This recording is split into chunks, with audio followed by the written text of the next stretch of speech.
باللہ من الشیطان الرجیم بسم اللہ الرحمن الرحیم ان اللہ وملائکتہ یصلون علی النبی یا ایہا الذین آمنوا صلوا علیہ وسلموا تسلیما اللہم صل علی سیدنا محمد معدن الجود والکرم وآلہ واصحابہ الکرام وابنہ الکریم وبارک وسلم صلاة دائمة سرمدا ابدا۔ سیرت مصطفیٰ صلی اللہ تعالیٰ علیہ وسلم کے اس سلسلے میں آج ہم کو عرض کرنا ہے نبی پاک صلی اللہ تعالیٰ علیہ وسلم کی عمر مبارکہ کی 25 سال سے لے کر کے 40 سال تک کی جو زندگی تھی وہ خانگی معاملات میں گزری، یعنی ام المومنین خدیجۃ الکبریٰ رضی اللہ تعالیٰ عنہا سے نکاح کے بعد نبی پاک صلی اللہ تعالیٰ علیہ وسلم نے وہ بھرپور زندگی اور ایک مثالی زندگی پوری دنیا کے لیے عطا فرمائی۔ 40 سال کی عمر پاک جب ہوئی آپ کی تو آپ تنہائی پسند کرنے لگ گئے، بھیڑ بھاڑ سے اپنے آپ کو دور کر لیا اور گوشہ تنہائی میں جا کر کے زیادہ سے زیادہ عبادت کرنے کی خواہش ہونے لگی، اور اس غرض سے نبی پاک صلی اللہ علیہ وسلم مکہ سے تقریباً 4.5 کلومیٹر دور اس وقت خانہ کعبہ سے غار ہیرا میں جا کر کے عبادت کرتے تھے۔ ہیرا یہ جبل نور ایک پہاڑی ہے، اس پہاڑی کے اوپر ایک غار ہے، یہ تقریباً 3000 فٹ اونچا ہے۔ سب سے اوپر کی چوٹی پر جا کر نبی پاک صلی اللہ علیہ وسلم تنہائی اختیار کرتے تھے، یہ گوشہ نشینی تھی، اور اس وقت تک ابھی کوئی وحی نہیں آئی تھی، نہ ہی کوئی آیت اتری تھی قرآن کی، لیکن اس سے پہلے ہی نبی پاک صلی اللہ علیہ وسلم 2 دن 3 دن تک اس غار میں تشریف لے جاتے تھے۔ اس وقت حضرت خدیجۃ الکبریٰ رضی اللہ تعالیٰ عنہا مکمل صحت رہیں، یہاں تک کہ آپ کے کھانے کا انتظام وہ خود کرتی، گھر سے کھانا لے کر کے وہ خود جاتی اور پہاڑ پر کھانا دے کر کے پھر واپس آتی۔ آج ایک بار چڑھ جائے کوئی اس پہاڑ پر تو 8 دن تک پٹھے درد کرتے ہیں، اور حضرت خدیجۃ الکبریٰ رضی اللہ تعالیٰ عنہ دن میں 2 مرتبہ حضور پاک صلی اللہ علیہ وسلم کے پاس، کبھی 3 مرتبہ جاتی تھیں اور آتی تھیں خدمت مصطفیٰ میں۔ پھر یہ دن گزرتے رہے تو وہی ایک دن جب آپ کی عمر مبارک کا 40واں سال تھا، جبرائیل امین علیہ السلام آئے غار میں، اور وحی کے اترنے کے معاملات وہاں سے شروع ہوئے۔ جیسے کہ میں نے تفسیر کے پہلے دن بھی عرض کیا تھا کہ قرآن کی سب سے پہلی آیت کیسے نازل ہوئی۔ جبرائیل امین علیہ السلام آئے غار میں اور حضور اکرم صلی اللہ علیہ وسلم سے کہا اقرا، پڑھو۔ حضور نے فرمایا میں نہیں پڑھنے والا۔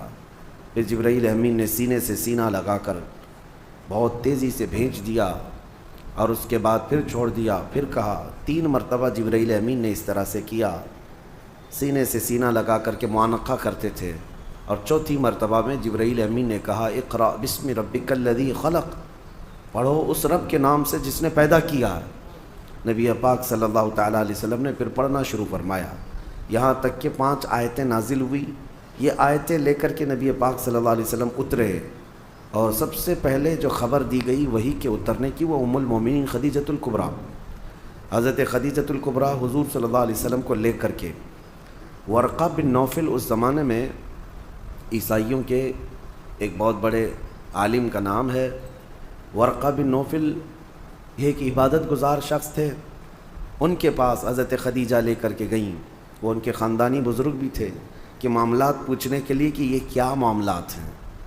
ورقہ بن نوفل کے پاس جانے کے بعد انہوں نے پوچھا نبی پاک صلی اللہ علیہ وسلم سے کہ کیا معاملہ ہوا آپ کے ساتھ۔ حضور نے پورا واقعہ بتایا، غار ہیرا میں کیا کیا پیش آیا۔ تو ورقہ بن نوفل نے کہا محمد صلی اللہ علیہ وسلم مبارک ہو، آپ کے پاس جو فرشتہ آیا وہ عام فرشتہ نہیں، بلکہ وہ پچھلے نبیوں کے پاس اللہ کا پیغام لے کر آتا تھا، اور اگر وہ فرشتہ آپ کے سامنے آیا ہے تو اللہ نے آپ کو نبوت کے لیے چنا ہے، آپ اس کے رسول ہیں، آپ اس کے نبی ہیں۔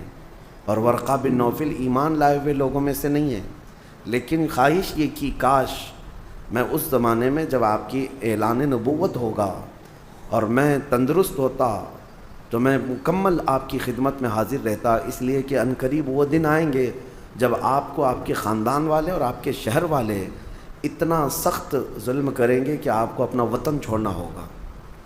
یہ پہلے ہی کہہ دیا گیا تھا۔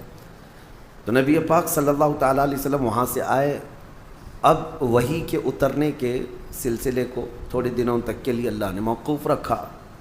وہی نہیں آئی دوسری، لیکن رسول پاک صلی اللہ علیہ وسلم کو مکمل اس بات کی تمنا رہتی، اس وحی کے انتظار میں حضور صلی اللہ علیہ وسلم سرگرداں رہتے، کیونکہ ایک بار جو پیغام محبت آیا ہے اس پیغام محبت کو دوبارہ سننے کا شوق۔ پھر ایک بار مکہ کے بازار سے گزر رہے تھے، کسی نے پکارا محمد محمد، نبی پاک صلی اللہ علیہ وسلم کا نام۔ حضور نے پلٹ کر کے اس آواز کی طرف دیکھا تو آسمان اور زمین کے بیچ میں وہی فرشتہ یعنی جبرائیل امین، وہ اتنی بڑی شکل میں کرسی پر براجمان ہے۔ نبی پاک صلی اللہ علیہ وسلم نے پہلی مرتبہ یہ منظر دیکھا جبرائیل کو اس حالت میں، تو اس کے بعد آسمان اور زمین پورا اس فرشتے سے بھر گیا ہے، جبرائیل امین سے۔ پھر نبی پاک صلی اللہ تعالیٰ علیہ وسلم گھر تشریف لائے اور پھر اس وقت کہنے لگے زملونی زملونی، مجھے چادر اوڑھاؤ، سخت ٹھنڈی لگ رہی ہے۔ جسم کے اندر وحی کے اترنے کے جو آثار تھے، وہ پوری باڈی شیک ہوتی تھی۔ اس کے بعد آپ گھر میں لیٹے تھے، اسی حالت میں جبرائیل امین نے 19 آیتیں لے کر کے حضور اللہ تعالیٰ کی طرف سے پہنچایا، یا ایھا المدثر قم فانذر وربک فکبر۔ یہ آیتیں تھیں، اللہ تعالیٰ نے اپنے نبی کو مدثر کہہ کر پکارا، اے مدثر اٹھو، قم فانذر، لوگوں کو اللہ کا خوف دلاؤ، وربک فکبر، اور تمہارے رب کی تکبیر بلند کرو، اللہ اکبر کہو۔ پھر یہاں سے احکام شروع ہوئے۔ اب نبی پاک صلی اللہ تعالیٰ علیہ وسلم کو باضابطہ حکم ہوا کہ آپ اپنی قوم کے سامنے اعلان فرمائیں، اور اس سے پہلے اللہ تعالیٰ نے ایک حکم یہ فرمایا وَأَنذِرْ عَشِيرَتَكَ الْأَقْرَبِينَ، آپ پہلے اپنے رشتہ داروں کو اللہ کا خوف دلاؤ۔ سب سے پہلے جو شروعات ہوئی وہ یہاں سے۔ حضور اکرم صلی اللہ تعالیٰ علیہ وسلم نے سب سے پہلے اپنے گھر والوں میں اپنے سارے چچاؤں کو، اپنی پھوپھیوں کو، اپنے رشتہ داروں کو جمع کیا، اور جمع کر کے ان کے سامنے دعوت اسلام پیش کی۔ سب سے پہلا مرحلہ یہی تھا دعوت کا، اپنے گھر سے شروع کیا، اور ان کے سامنے اس دعوت کو رکھا۔ ان میں اکثر لوگوں نے انکار کر دیا، اکثر لوگوں نے انکار کر دیا، وہ اپنے پرانے ڈھنگ پر ہی قائم رہے، کسی نے التفات نہیں کیا، توجہ نہیں کی۔ پھر یہاں تک کہ نبی پاک صلی اللہ علیہ وسلم کی جو امیج تھی پورے مکہ میں ویسی تھی کہ حضور کی بات پر لوگ آنکھ بند کر یقین کرتے تھے، بڑی بڑی امانتیں رکھتے تھے۔ تو ایک دن حضور صلی اللہ علیہ وسلم نے جبل ابو قبیس، وہاں پر مکہ میں ایک پہاڑی ہے یا اس کے قریب ایک پہاڑی، اس پہاڑی کے پاس سارے مکہ والوں کو بلایا کہ سب کے سب آ جاؤ، اور حضور کی آواز پر پورا مکہ جمع ہو گیا۔ تب نبی پاک صلی اللہ علیہ وسلم نے ان سے ایک سوال کیا، کہا کیا تمہارا خیال ہے میرے متعلق اگر میں یہ خبر دے دوں کہ اس پہاڑ کے پیچھے ایک فوج ہے جو تمہیں مارنے کے لیے کھڑی ہے، تو تم کیا میری اس بات کا یقین کرو گے؟ مکہ والوں نے ایک آواز میں کہا تھا، ہم نے تمہارے بچپن سے لے کر اب تک کبھی جھوٹ سنا ہی نہیں، اگر آپ اس بات کی خبر دیتے ہیں تو ہم یقین ہی نہیں بلکہ اس سے لڑنے کی تیاری بھی کریں گے۔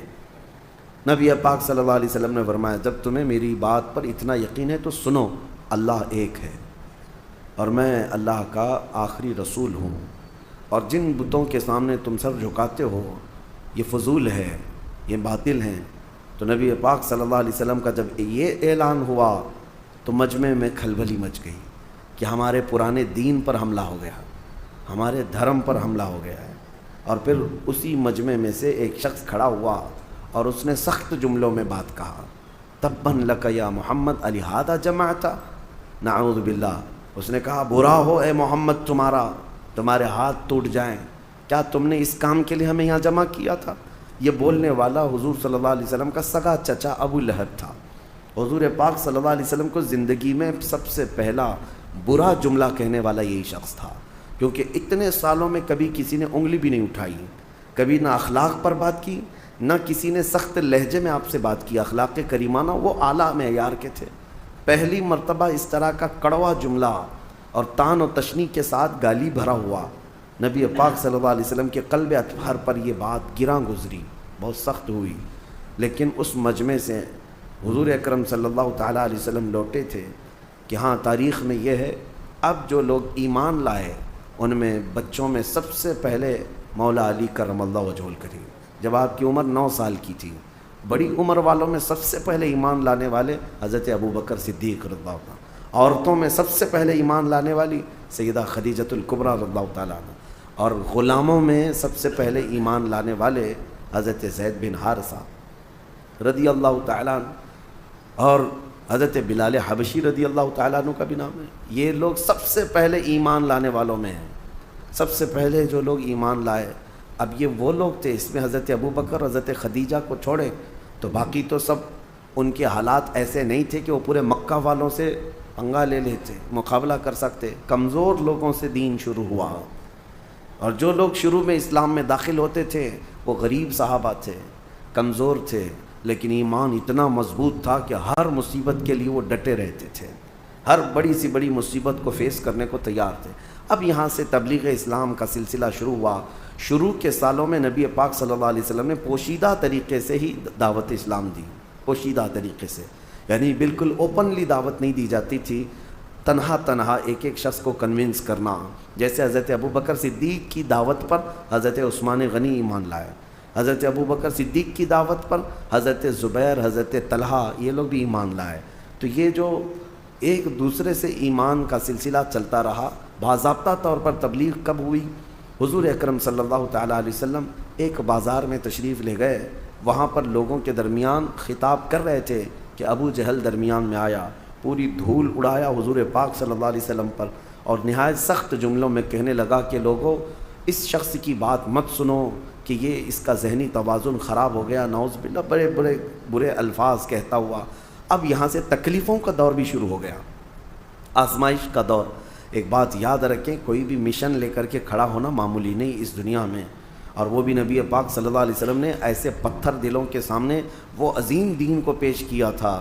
اب آپ اندازہ کر سکتے ہیں وہ لوگ کس قدر ایگریسو تھے، اسی سے آپ اندازہ کریں کہ حضور جیسے شخص کو جو لوگ اچھی طرح جانتے تھے اخلاق میں کیا ہیں، لیکن حضور جب حرم کعبہ میں آتے تو ان کے ساتھ کیا کیا کرتے تھے لوگ، کیا کچرے ڈالے، بہت ساری چیزیں کی، یہاں تک کہ عقبہ بن ابی معیط نام کا ایک ظالم شخص ایسا ہے، حضور ایک بار مسجد حرم میں آئے تھے نماز ادا کرنے کے لیے، اس نے اپنا گمچھا جو رومال ہوتا ہے وہ حضور صلی اللہ علیہ وسلم کے گلے میں ڈال کر گول گھمانا شروع کیا، اور اتنا گھما کر کے کھینچا کہ حضور اکرم صلی اللہ علیہ وسلم کے گلے پاک پر سوجن آ گئی تھی۔ یہ سب معاملات حضور کے ساتھ ہوئے، اور جو صحابہ ایمان لائے تھے ان کی بڑی آزمائش تھی۔ حضرت ابو فقیہہ ایک غلام تھے، ان کو ان کا آقا اتنا مارتا تھا، یہاں تک کہ راستے میں لے کر جا رہا تھا تو ایک جانور ہوتا ہے چھوٹا سا، اس جانور کو دیکھ کر کے اس نے کہا کہ تیرا خدا یہی تو نہیں ہے۔ اس وقت حضرت ابو فقیہہ کا ایمان دیکھیں، جیسے اس نے گستاخی کی، پکار کر کہنے لگے اللہ ربنا، ہمارا رب اللہ ہے، ہمارا رب اللہ ہے، وہ ایک ہے۔ وہ ظالموں کو جلانے کے لیے یہی اتنا ہی کافی تھا۔ اسی کو تو اقبال نے کہا ہے کہ یہ غریب صحابہ تھے لیکن ان کے چولہے ہلا کر رکھ چکے تھے، کمزور تھے لیکن ان کے لوگوں کی نیندیں حرام کر رکھی تھی کہ ان کا داؤ ان پر نہیں چلتا تھا۔ وہ ڈرائے دھمکائے، موب لنچنگ کیے، لیکن صحابہ پر کچھ بھی اثر نہیں ہوتا تھا۔ اسی کو اقبال نے کہا تھا کفر دم توڑ دے گا ٹوٹی ہوئی شمشیر کے ساتھ۔ تمہارے پاس بڑے ہتھیار ہونے ضروری نہیں ہیں، ٹوٹی ہوئی شمشیر، ٹوٹی تلوار، فرماتے ہیں اقبال کفر دم توڑ دے گا ٹوٹی ہوئی شمشیر کے ساتھ، گر تم نکل آ جاؤ ایک بار نعرہ تکبیر کے ساتھ۔ وہ نعرہ تکبیر کس کا تھا؟ وہ صحابہ کا تھا، ہر گھڑی ہر لمحے۔ اب جو تکلیف اٹھائے ہوئے صحابہ ہیں ان کی ایک لسٹ ہے لمبی، کون سے صحابہ ہیں جنہوں نے اسٹرگل کیا ہے بہت سخت طریقے سے۔ اس میں حضرت ابو فقیہہ، حضرت بلال حبشی، حضرت خباب ابن الارت، حضرت خبیب ابن عدی، حضرت عمار بن یاسر جن کو آگ میں جلایا گیا، حضرت سیدہ سمیہ جن کو گھوڑے کے ٹانگوں میں باندھ کر کے دوڑایا گیا تھا، وہ بڑی عمر کی خاتون تھی، ان کی شرمگاہ پر تیر مار کر کے انہیں شہید کیا گیا تھا۔ یہ اسلام کی سب سے پہلی شہیدہ ہے، سب سے پہلے شہید ہونے والی خاتون ہے۔ مکہ میں یہ جو اسٹرگل کا زمانہ شروع ہو گیا، تو اب میں آپ کو یہاں سٹیپ بائی سٹیپ عرض کروں گا۔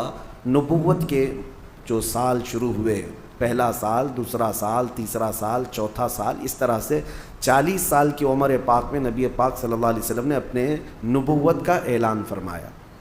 آپ ایک بات یاد رکھیں، فرق محسوس کریں. بہت سارے لوگ یہ کہتے ہیں حضور 40 سال کی عمر میں نبی بنائے گئے. حضور نبی بنائے نہیں گئے. حضور نے تو فرمایا میں تو اس وقت بھی نبی تھا جب آدم علیہ السلام کو مٹی اور پانی میں گوندھا جا رہا تھا. وہ تو نبی اس وقت بھی تھے. اور نبی میرے آقا صلی اللہ علیہ وسلم اولین آخرین سب کے نبی ہیں، لیکن نبوت کا اعلان کرنے کا حکم 40 سال کی عمر میں ہو. اس کو ہمیشہ سے احتیاط کریں. بعض لوگ ایسے ہی بک جاتے ہیں کہ حضور کو 40 سال کی عمر میں نبوت ملی. نبوت ان کی زمانے سے تھی، لیکن اعلان کرنے کا حکم کب ہوا؟ 40 سال کی عمر میں. اب یہاں سے دور نبوت شروع ہوا. اب اس کو دور نبوت کہتے ہیں. 40 سال پہلے کی جو زندگی میں نے آپ کو رکھا وہ مختصراً وہ حضور کی ایک سیرت ایسی ہے جو آئیڈیل ہے، مثالی ہے.